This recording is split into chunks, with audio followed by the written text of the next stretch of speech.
having played in the WNBA. She's also an Australian player, played last year, and I assume you're hoping to play this year as well? Yep. We just want to pick your brains for half an hour on really what your pathway was and how you got into it and when you really decided, I guess, to become a basketball person. Yeah, no, for sure. I mean, I always try to compress this answer as much as I can because I guess it's always over a number of years. But my biggest thing I always love to give to everyone I speak to is that I went through the same pathway that you guys are all going through. I think a big part of my journey was, I started because I wanted to play with my friends. I started because I enjoyed the game. I thought it was a lot of fun. And then I realized, hey, I'm not too bad at it. And then I represented Victoria. Then going from representing Victoria, that's when you sort of enter that national stage and you play for the Gems in the Australian team, and you have those experiences of playing, overseas and going against different countries, and you see, wow, this game is so much bigger than just in Australia. It's worldwide. And so I feel like for me, I've just sort of taken every opportunity as it's presented itself, and that's sort of catapulted my career forward. So I know I didn't go in depth with any of those things, but yeah, I went through quite a normal pathway.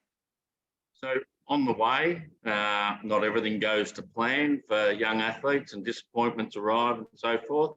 Can you tell me what some of those disappointments might have been for you and how you've overcome them? 100%. I mean, I'm in one right now. I think that with sport, injuries play a role. And I mean, I've had injuries throughout my whole career, and along with that, also the disappointments of maybe not making teams. I remember when I didn't make my first state team, and the disappointment of that, or even when I was playing for Nunawading as a junior and I was in the threes and I was really trying to get into the first. And so I mean, things had its process. I think everything, you've just got to be following your journey, and sometimes it's different than the person next to you, but that's what makes it so special. And honestly, I wouldn't change anything that I've done. Like, I went to the Institute of Sport and that was good for me. I didn't do as long as what other people did, but that was because it was doing that 1 year there was right.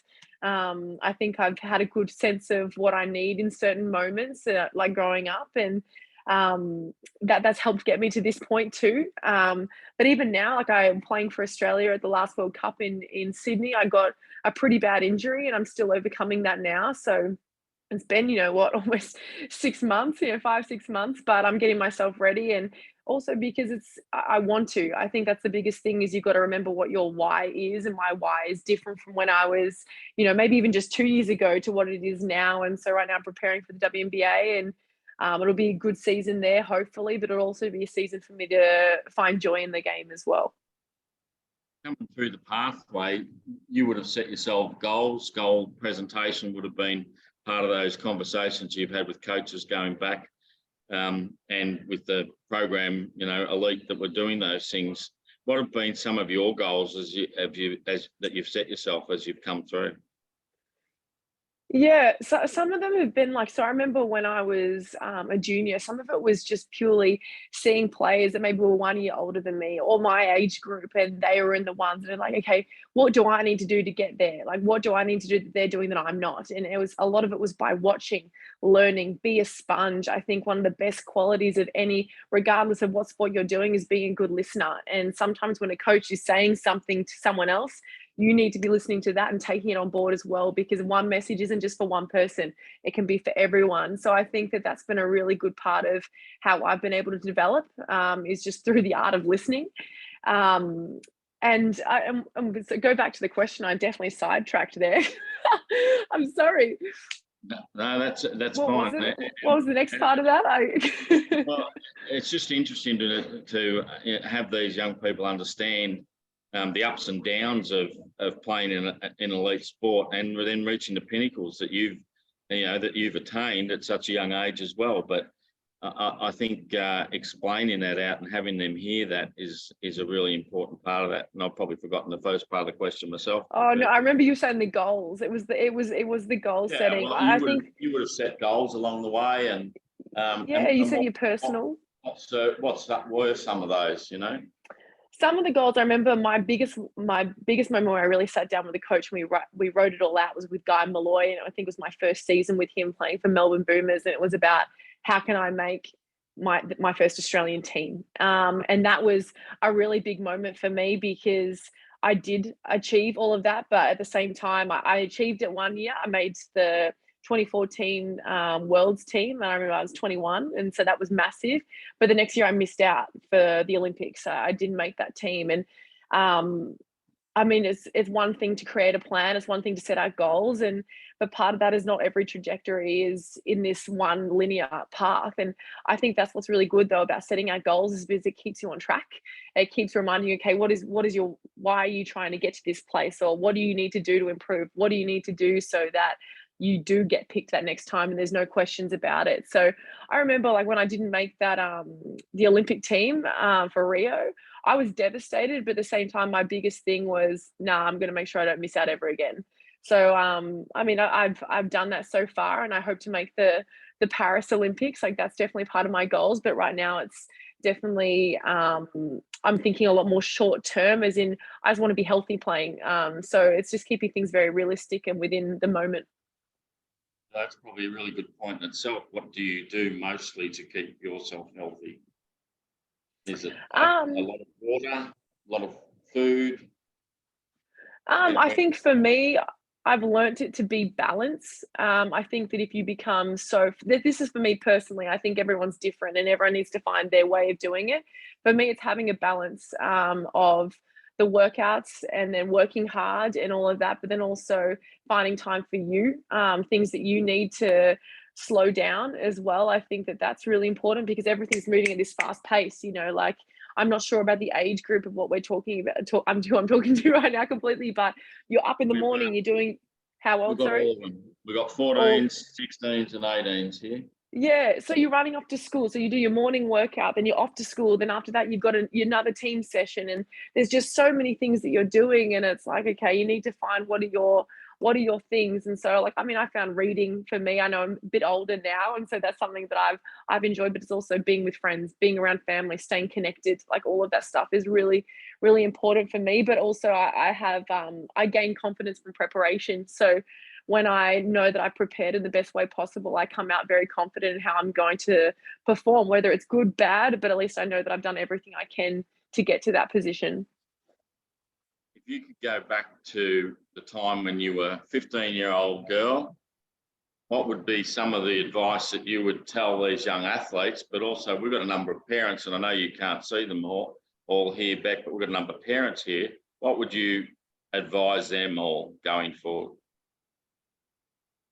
I'm going to turn off my Wi-Fi so that it's clearer. I'm sorry, you're just cutting out a little bit on me. When you're 15. Yeah. You asked the advice, yeah. My advice I've sort of given to a lot of people is take every opportunity as it comes. I think within that, be a sponge and take on board what people that are older than you and around you and your coaches are saying, because there's just so much growth that comes from that. I think you never know who's watching. And that's why you're sort of always playing for the name that's on the front and the back, and there's that enjoyment in it too, there's that pride in it. So I think it's for me, that's what has really, pushed me forward is that I have really grasped any opportunity that has come my way. And I think that's why I have been successful. But part of that is finding an enjoyment in it. And the enjoyment has had to change as it's become a profession, as it's become a job. It can be quite grueling, but it's finding a way of making all the positives still outweigh negatives and all of that. So that's where that balance factor really comes into play as well. So for the parents here as well, obviously your mum and dad, parents play a huge role in our sport of basketball. I've seen it over the years myself. What would you advise the parents that your parents did well to manage you and get you through to where you are? I mean, my parents were absolute stars and still are, in the sense that they are following everything that I'm doing and always my biggest supporter. And I think it's just ultimately, I think everyone who is playing, we know when we make mistakes, we are our harshest critics. We are the hardest people on ourselves. And so I think just having that positive voice is just so important. And I know that my parents have learned that too over the years, and seeing how I am, I'm very hard on myself. But just I know that even like my dad's biggest thing, I could have had one of the worst games, and his feedback will always be like, "Oh, but Rebecca, you moved really well," you know. So there's always a positive to everything. But that also the other perspective to that is that sometimes we define our game on if the shot went in or not. And I think that there are just so many other aspects of a game that isn't a stat as well, where you've got to have that awareness and that self-reflection, I guess, where you look back and you say, hey, I contributed in this way, I contributed in that way. And maybe it's not a number on a stat sheet, but there's always positives to how you played or how you practiced. Defense being one of the hardest stats to record. 100%. Yeah. I've got a question here that's been written in, comparing the FIBA rules to the WNBA. What's the biggest adjustments that you have to make to play at both of those levels of competition? The one rule that comes to me, it's not necessarily a rule, it's how it's seen, I think, is the travel rule. It kills me every time I go back to the WNBA. If you're doing like a crossover step, you need to get a really good throwdown, I think, because they call travels left, right, and center. But then in FIBA, I can get away with, if it's like a little bit of a happy feet I seem to have. That's something that annoys me, and it always seems to come back. But in terms of other differences, I mean, I don't know if there's too many. I mean, both are very, very physical games, fast-paced games, all of that. But I don't know if there's any huge differences. I'm just going to throw one in there. You said physical? When did you learn to play that solid, tough, hard contact sort of game that was probably as a junior you didn't start off playing? I guess it's a mixture of things. Like I'm strong in my own way. I'm never going to be this fully jacked individual, but with that is like I don't need to be trying to beat a player through physicality. You can beat a player through intelligence. You can beat a player with your speed and your timing. I think timing is huge. So, I mean, I'm a slight player. Like I'm never going to be this one person sort of banging against bodies, but I'm able to use those three things that I sort of mentioned there as my advantage, because everyone's got their things. If you're a strong player, obviously you're going to play to those strengths. But if you're someone who's quick, agile, and also just got that, you're smart in terms of how you use your timing, and that change of pace with cutting and when to cut is just huge. So for me, it's been building up that part more so than just banging against bodies. So you just mentioned your own physical attributes. I'm going to ask you the question, when and who gave you the nickname Spider? I got it in Nunawading, actually. I think I was in under 14s, and it was Lucas Carey at the time. I remember he was teaching me a post move, and I obviously wasn't understanding what he wanted. And I had arms, legs going everywhere. He said, "Stop moving around like a spider," like, or something like that. And it stuck. That's what's so crazy. I can't believe it stuck. I mean, now not as many people call me it, but the people that have known me since the juniors, it really has stuck with them. What have been your career highlights? A career highlight for me, there's two for sure. When we got at the Australian team, we got a silver medal in Tenerife at the Worlds in Spain. It wasn't so much winning the silver, it was the game to get into the grand final match, which was against Spain. It was huge. I mean, to beat any home country on their court is epic. So I remember the crowd was insane. It was such a close game. It had everything to it. So that was one of my proudest moments for sure, and so enjoyable to be a part of. And then the other one was with my team in Valencia in Spain, when we won the Euro Cup. So that's a huge thing to do over a season, and with everything with COVID going on, lots of stuff, it was crazy. So for us to win that championship, because you realize that winning championships don't come every day at all. So that was a really big one for me. So you've just mentioned playing in Spain as well. And for me, that's something that we probably don't think about at under 14s basketball in Victoria, is the ability to play all around the world. How have you gone with that and learning from people that don't speak our language? Yeah. I mean, what's funny is like when I was 14, I didn't really even know about the WNBA. I didn't know about Europe. I didn't know these things. It's all sort of come about as I've been playing, and as I realized, oh wow, there's there's more, and I found for me personally, going overseas has improved my game. The Spanish, I love their style of basketball. I think they're really smart. They have a smart style because they're not big. They never have really big post players, so they have to play with that timing and playing together with the ball moving. I really enjoy that. So I played in Spain for 2 years, Poland 2 years, France and Slovakia. And then I played in New York for 7 years and about to go to Connecticut. So it's really just going back and forth between, two different places. And then, like you said, the language barrier can be quite hard. I mean, I've been learning Spanish. I think it's a beautiful language, but it's hard when you're at a dinner table with your team and everyone's talking so fast and you can't actually like contribute. Yeah. Who's been your role models along the pathway? I think my role models have changed. Well, not changed, they've stayed, but maybe I've added it as I've gone. Like I've had definitely mentors, being, Guy Malloy, I think Sandy Brondello, to like mentors that I just feel like you can really lean on for advice and they're always in your corner in that sort of a sense. But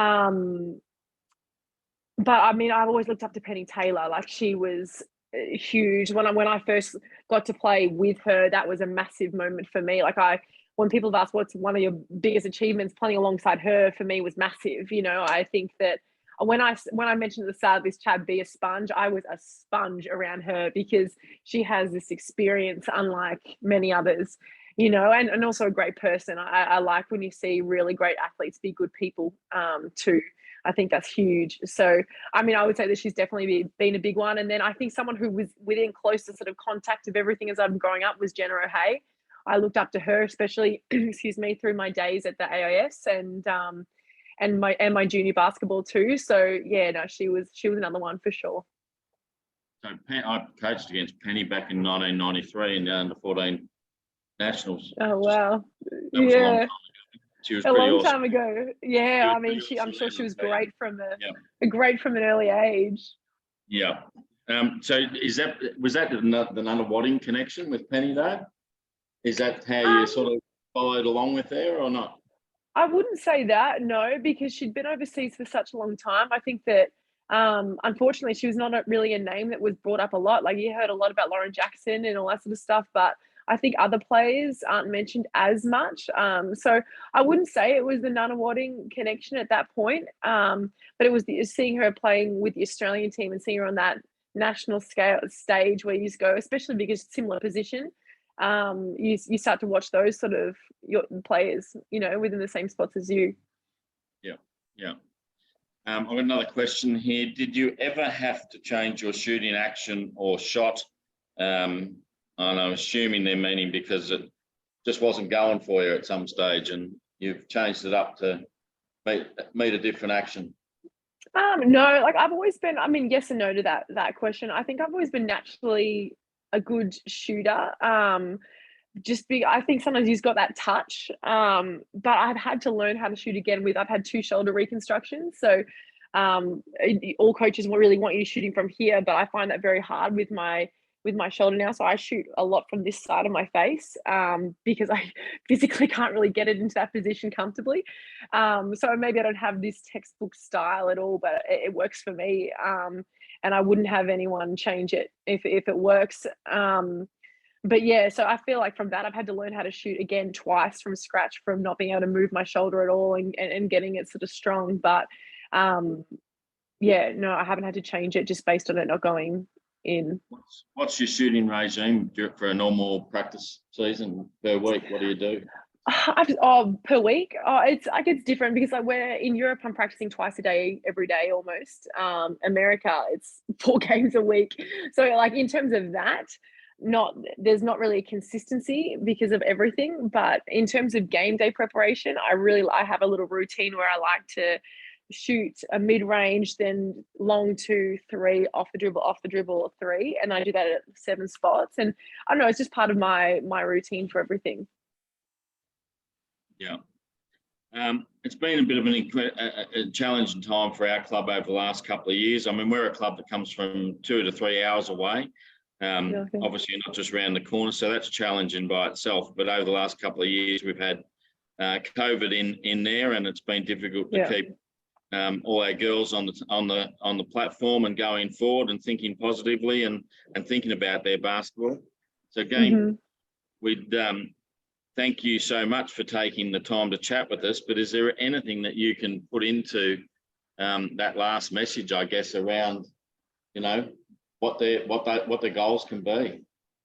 I just think, like, on what you just said there, I think there's a huge aspect of that connectedness of being part of a team is something special. There's not many times, I think, in life, in different careers or in different things that you're doing, where you're all setting out to achieve this one same goal. And that's why when you're playing a team sport, you're sharing in each other's success and disappointments, but it's so great being able to do it together.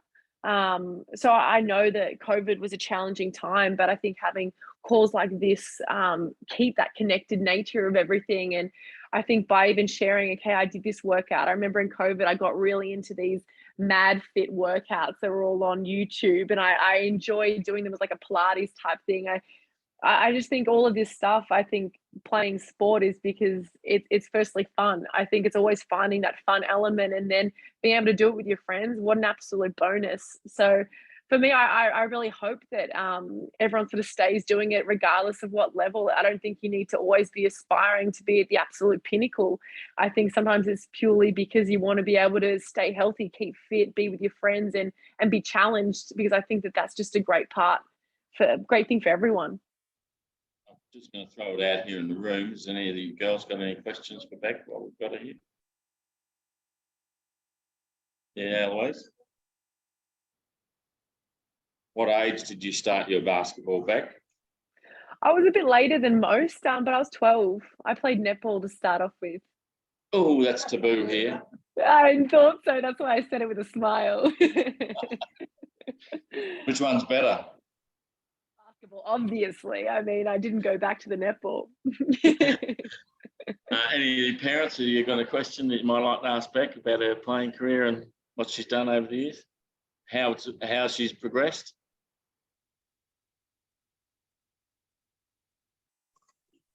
There's a parent question for you. How'd you go moving away from home to the Centre of Excellence when you first went up there? What were you, 16, 17? No, I was 18. My parents were really big on schooling, and even myself. I think if I was 16, maybe I would have gone. I'm really glad I didn't, if I'm completely honest. Everyone's got different opinions. And that's why I never want to push my opinion on anyone. But I think one of my best decisions, honestly, was finishing my schooling at the school that I went to here in Melbourne and going there after. Just because I think it's a huge change, especially if you just go for that 1 year. If it's that year 12 year, I think that's a huge ask. But I think it's different if you do go when you're 16 and then you've got the years building up, but everyone's got a different opinion. So I never want to push what I think in terms of that. But yeah, I was definitely grateful that I went when I was 18, for sure. That's a really interesting point that you've made all the way through, is you've made those decisions that have been right for you. But definitely. How have you come to those decisions?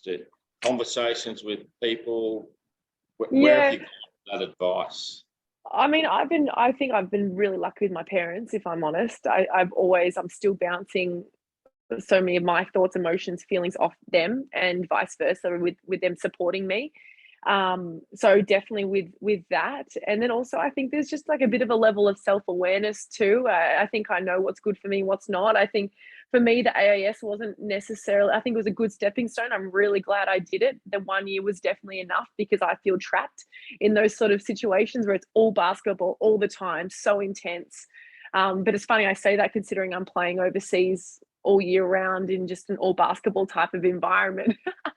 But it's different when you're a bit older, do you know? And I was studying at the same time whilst I was in Europe. Oh, we have a question with a video. This makes me happy. Yeah, we've got another question here. Oh, great. I've got a question. How many times a week do you train? I mean, a lot, especially when I'm in season. Right now, I've sort of been building back up because I had a punctured lung, so it's been just a real process to get back. But so now it's not full on when I'm in season, but when I'm in Europe, it's a lot. It's 2 days, two practices a day, then you're doing all the bus travel, which is like 9-hour bus rides to get to a game. It's really full on. It's really full on. Then in America, there's a lot of games, less practice because you're playing so much. But yeah, basically almost 2 a days every day. So when I think about it, it is a lot, but it's still enjoyable. How do you do your team stuff when you've got so many games a week? Is it mostly done on the bus, getting stuff done? Yeah, that's the thing is, so sometimes if you've got like a back-to-back, it's really this is particularly with WNBA, you really are just going in there and doing a film session with a back-to-back. But then otherwise in the season, you're flying somewhere, and when you land, you've got a couple of hours and you're going to practice. And sometimes it is a walkthrough if you've had a lot of games already. It depends on the point of the season. It depends on also if you're in a team with a lot of young bodies. I think that when you know that you've got a whole lot of 22-year-olds around you, I'm like, there's going to be a lot more running. But when you're a bit older, which is crazy that I'm even thinking like that now, at least they sort of, tone it back to the amount of like hours. What's the plan after retirement, Bec? Coaching? Oh no, gosh, I'll never be a coach. Honestly, I want to go into marketing. I've been sort of setting that up as I've been home. This is the longest I've had a home in years. Because I've been away for almost 8 years. And so I wouldn't mind getting into that, and then being able to combine basketball and like sport in general with my marketing degree. So, yeah, and I can use sort of a lot of the contacts I've sort of made over through my basketball stuff, and hopefully set that up. But it's a work in progress for sure. Did you do a US college as well? No, I didn't, and that's another decision I'm really I'm personally happy about, because I went to the AIS. I feel like if I had have gone to the AIS and then done college, I don't know if I could have sustained such a long career overseas. I think that I just believe in burnout and a long time away from home, and the importance of family. So yeah, I'm glad that I didn't. Otherwise, I don't think I would have had as long overseas. If you hadn't gone to the AIS, would US college have been a prospect for you, or? It's different because I think when I was going through, it wasn't as big. I feel like maybe 3 to 4 years after my time there, just because we were still part of the WNBL when I was there. And I think that was big. I think when it changed and became more so the center of excellence and you're not part of the league, I think things changed and people shifted what they wanted to do. So I didn't like, the choice was there, but it wasn't as strong as what it is now. I think now I'd be way more open to doing college. Yeah. Just because it's changed. I asked that because we just had a US trip with our older group, and was it good? Yeah, it was fantastic. Went up the middle of Ohio, so it was really good. I think it's epic how they run their programs. Like I haven't been to a college through the system or anything, but from what I've heard is it's honestly better than how they do the WNBA, how that's run. Yeah. Is there anyone else who would like to ask Bec a question before we finish up? Yes, Phil, I've got one here.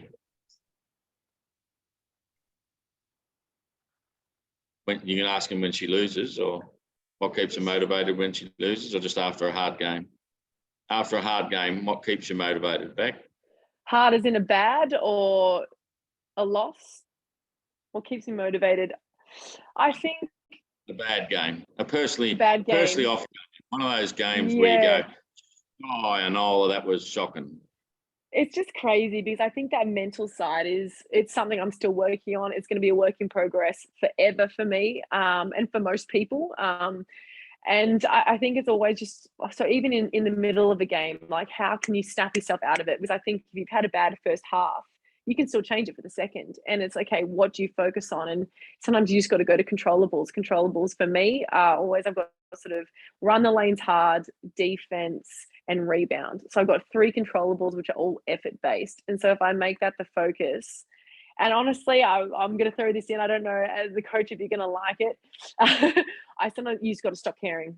That's been my biggest thing, is sometimes you care so much, so deeply, that it ruins it. It ruins your game. And the minute you just let yourself go, stop caring in the sense of being so hard on yourself. I think that's when you play a lot freer. I think it's anything that you can do to get yourself to a sense or a state of playing with freedom. I think only good things can come from that. Having fun. That's what it's all about. Yeah, absolutely. Anybody else got any questions out there in land? Put your hand up or come in off mute. Eloise? What's your biggest tip for defense, Bec? Don't jump. Don't fall for a fake. I think it's always stay down. I think I've got to repeat it to myself all the time. Like, I can be quite jumpy. You throw a fake and I'm ready because I want to steal it or I want to block it, you know, all that sort of stuff, because it gives you that fire. But I think the biggest thing is to stay low and don't be jumpy. With that, then you're more in control. You're less reactive. And so I think that's, for me especially, a big one. At 7:03, we're all heading out to have a session with our hub coach up here from SDP. So they probably don't know what they're in for, some of them, but the rest of them learn. And we would like to thank you so wholeheartedly for spending the half hour with us. I know you're busy. Thanks very much for your time. We really appreciate it. Thanks for talking to our young ladies in the Northeast. Oh, I appreciate it a lot. Thank you so much for having me. And I really hope that everyone continues to play and enjoys the game. Thanks, Bec. No worries. All right. See you later. Thank you.